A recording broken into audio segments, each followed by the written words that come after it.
What happened to the people who were forced out of a Los Angeles park by LAPD last month? Depends on who you ask. I'm Yoonj Kim, and this is MTV News Need to Know. People living in tents and tarps in Los Angeles' Echo Park had created a community where they helped and kept one another safe. But last month, after some locals voiced concerns over the park's safety, hundreds of militarized LAPD officers swept the encampment.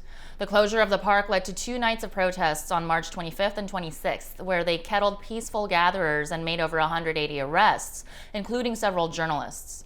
Multiple protesters, including a photojournalist and a bystander, claimed to have been badly injured by officers. The park is now fenced off and undergoing a $500,000 renovation. This eviction of roughly 200 people caused many to lose important documents needed for employment and social services, and it violated CDC guidelines for encampments, which warn against clearances and evictions. Housing rights advocate Leilani Farhad tweeted, "Echo Park is an example of what happens when governments don't understand homeless encampments as human rights claims and homeless people as human rights defenders."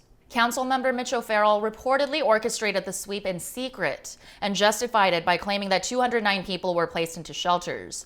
Per the LA Times, Mayor Eric Garcetti described this as a success and has suggested this could be a template for dealing with encampments moving forward.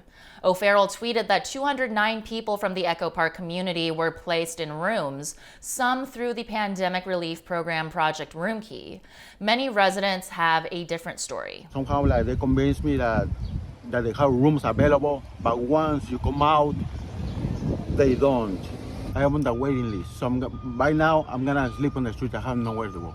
Steve Woodson is one of the only 151 people that actually got a room through Project Roomkey, according to the LA Homeless Services Authority, after being displaced from Echo Park, and told KCRW he was promised shelter through September, but that could be jeopardized now that Governor Gavin Newsom announced the state will reopen June 15th. Project Roomkey hotels already notified residents that they will need to leave rooms soon due to the county reopening. Streetwatch LA reported that the winter shelters were also closing, so those that were sheltered will be displaced again very soon. The Echo Park incident has renewed attention over a federal suit in which the court might force LA's leaders into solutions for better or for worse. In March 2020, a group of Skid Row business owners and residents calling themselves the LA Alliance for Human Rights filed a lawsuit against the city and LA County for negligence and mishandling the houselessness crisis and squandering taxpayers' money.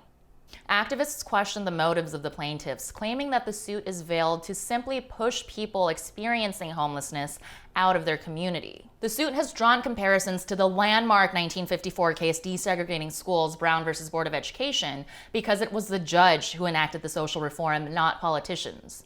The presiding judge, David O. Carter, has said that it's a strong precedent after a long period of inaction by local government officials.